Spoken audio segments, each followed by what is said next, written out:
Hello， 大家好，欢迎来到频道，我是 NC 小叶。那这几天我频道都没有更新啊，大家就应该又知道发生什么事情了。没有错，《战地风云6》Battlefield 6上市了。所以我自己也是蛮喜欢玩电动、打电动的，所以这几天也花了很多时间在玩，就小小偷懒一点啦，没有出什么影片。那今天这部影片就是来回答大家很常在我直播时问的一个问题，就是《战地风云6》到底值不值得买，好不好玩？等一下就来跟大家分享一下我个人比较主观的一些见解还有看法啦。那在影片正式开始之前呢，老样子先进一小段工商服务时间。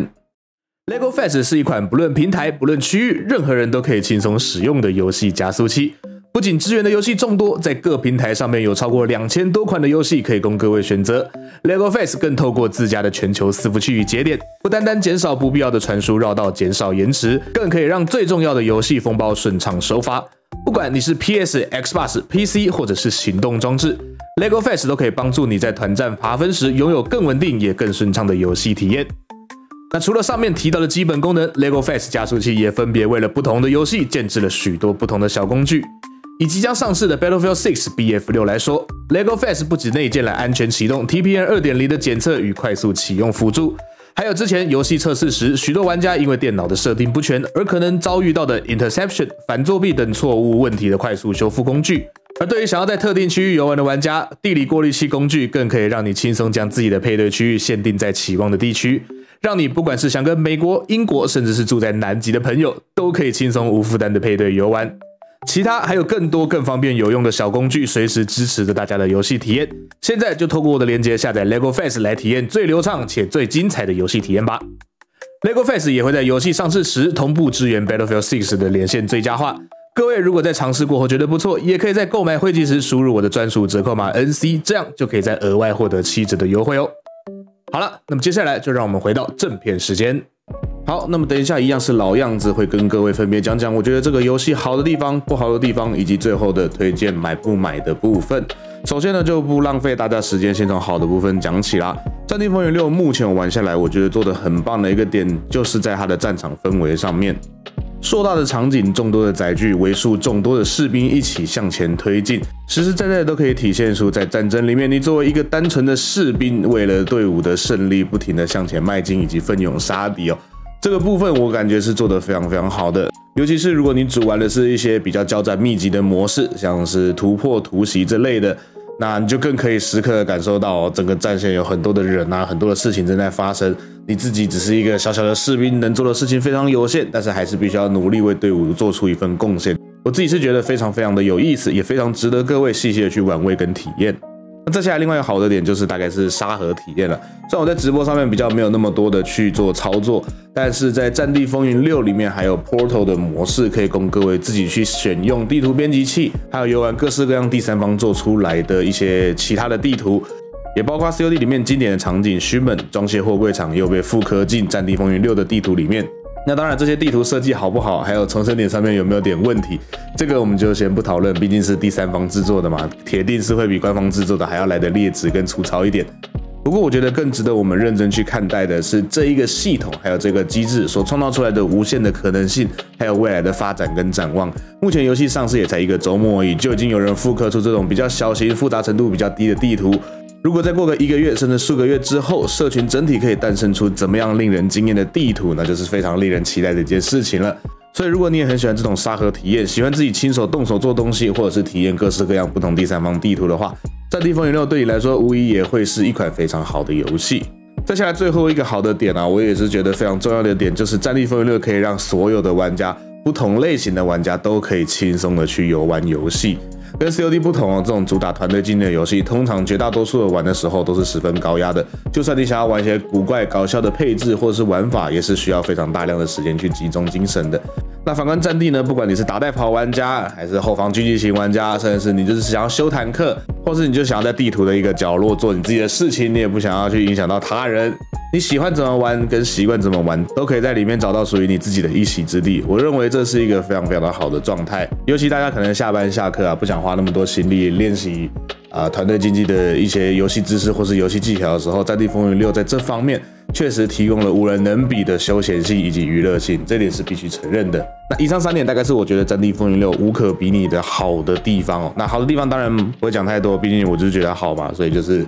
简单的带过就可以。接下来呢，可能就要进到比较重点的部分，就是我觉得不好的地方啦。那这部分就是对于推不推荐这个游戏会有一些扣分啦。首先第一个不好的地方当然就是 bug。那虽然这一次《战地风云6》没有像之前204的 bug 这么样的严重，恶性 bug 多到基本上玩不了游戏的程度，但是这一次《战地风云6》的 bug 也不在少数。虽然没有很完全的影响游戏体验跟运行，但是整体来说还是存在着不少小小的很恼人的 bug 啊。简单来说，好像是配件不能换啊，没错，这个东西还是有出现在游戏里面。再来就是像可能弹药箱丢在地上，它莫名其妙自己就会失效，就你东西拿着拿着哦，弹药箱在那边也没坏掉，就自己突然不能用了，然后别的队友过来可以拿，但你自己不能拿。就这些小小的恼人的 bug 啊，就不到完全不能玩，但是就很影响游戏体验呢。其他还有像是画面设定，每次重开游戏就被改，这些东西都还是有出现。对，所以就如果你要期待完全不要遇到 bug 的话，是比较有点困难了。那这些小 bug 也都对游戏的游玩体验有一定的影响。所以就大家要小心一点，要注意一下。如果你还没有买《战地风云6》的话，要注意哦 ，bug 这个东西目前是存在的，而且算是比较稍微影响游戏体验的一环。那再来有一个很重要一个点啊，就是《战地风云6》非常的干哦，里面的角色等级难升就不说，武器等级更是非常难升。随便打一把枪要打到50等，打到红徽章就是最高等级的徽章出现的话，几十个小时基本上是跑不掉。那如果你技巧好一点，杀的人多一点，或是很认真在抢点，拿的分数很多的话，可能大概8-9个小时吧，就是游戏内在线时间大概8-9个小时可以练满一把枪。当然这是粗估啦，每个人可能玩的模式或方法不一样，就是可能会有差别，但是武器就是非常的干，配件解锁非常的慢，而且最糟糕的是里面有一些武器解锁的前置条件非常的复杂，你要先完成一系列的任务，而且这些任务还很夸张。其中有一把狙击枪，我记得好像要先什么100公尺爆头多少个，然后再用狙击枪杀300个人，然后在150公尺外爆头300只这样，然后你才可以拿到那把狙击枪。搞了这么多东西哦，拿到这把狙击枪之后，他还要从1等开始练起，然后你再花10个小时升等。我是觉得好像有点太 overkill 了，就有点太夸张了。作为功能性物品来说，解锁条件这么样的繁琐跟复杂，我觉得是有点过头啦。那实际上我也是看到有很多人说，哇，这是干过头啦，所以我就不买啊。所以实际上也是让不少玩家有点劝退的一个点。我自己也是觉得有点夸张啦，玩到现在40-50个小时了，我才练满3把枪啊，你就知道有多夸张啊！我在 COD 里面练枪狂魔闻名啊，这么狂练猛练也才练好3把枪，你就知道到底有多干了。那当然这部分目前有传言说有可能官方会改，但是我4次查一下都没有发现官方有正式对于武器经验值这几个字做出回应或是想法。唯一找到的就是有一则贴文，官方的一个制作人员说，他们有认真的在思考以及观察玩家给的反馈还有意见，他们会认真的考虑有东西是不是太过头，或是有东西有所不足，就这样一则贴文而已啦。其实很难讲说最后他们更新放出来的时候会有什么调整，对，就大家要拭目以待啦，不能说太乐观说哇他们武器要调啦，他们从头到尾都没有提到武器进程或武器经验值这个字啊，所以不能太乐观了，要拭目以待才可以。好，那再下来呢，一个我觉得不 OK 的点就是最佳化的部分。那这个东西可能跟 bug 有点像，但是比较偏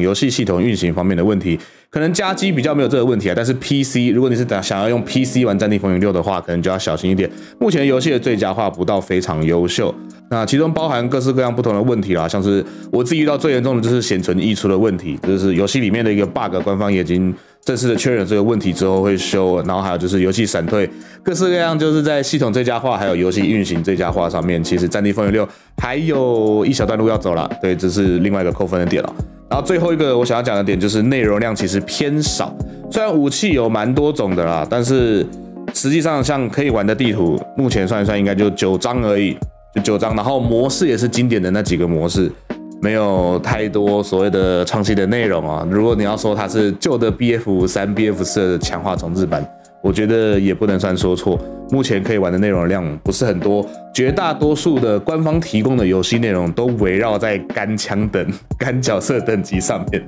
其他地方就可能要看坡头啦。所以官方提供的游戏内容并没有到非常多。虽然前些日子官方早就已经提供第1季的 roadmap 给大家看了，就是接下来会更新什么东西的路线图。从它更新的时间点上面来看的话，其实还算更新的蛮勤的。但是就现阶段来看的话，游戏内容量我自己是觉得偏少的啦，就是干完一把枪，干下一把枪，然后干完下一把枪，再继续干下一把枪，这样子就没有太多的事情可以做啊。如果目前你只玩里面的游戏跟地图的话，大概几个小时内就可以完全玩完了多人游戏的部分。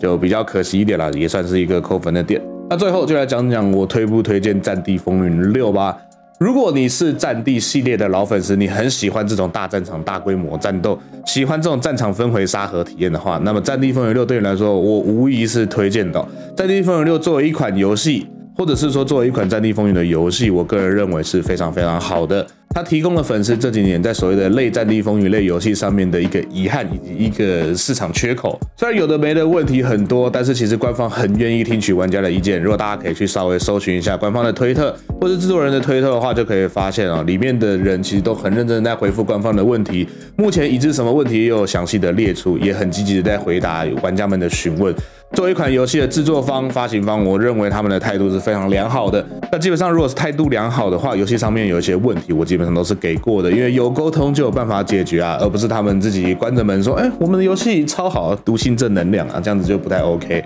但如果你是我频道的老观众，你本身是主玩 COD， 你喜欢那种团队竞技小图以步兵战为主这种射击游戏的话，那可能《战地风云6》对你来说就不是那么的适合。《战地风云6》整体的节奏比较偏慢，比较属于战场模拟类型的游戏，包含一些机制上面的设计啊，像子弹散射系统这些东西都不是为了游戏竞技所去设计的一些机制。所以如果你是比较偏好 COD 那一类的团队竞技玩家的话，可能《战地风云6》对你来说就比较不是那么适合啦。但如果你跟我一样是射击游戏都喜欢的话，我觉得《战地风云6》真的是一款非常值得一试的游戏，尤其是目前身边的人都在玩你也可以找到不少一起玩的伙伴。那游戏本身也不是那么高压，所以如果找对朋友、找对伙伴的话，是可以度过一段蛮开心的时光的。好了，那么到这边为止呢，差不多就是这一次的影片啦。各位有任何想法呢，也都可以告诉我。不管你是喜欢《战地风云6》，不喜欢《战地风云6》，喜欢它里面的哪些机制，又或者是讨厌里面哪些东西，都可以在下面的留言区留言，跟大家一同分享、一同讨论。那么我是小叶，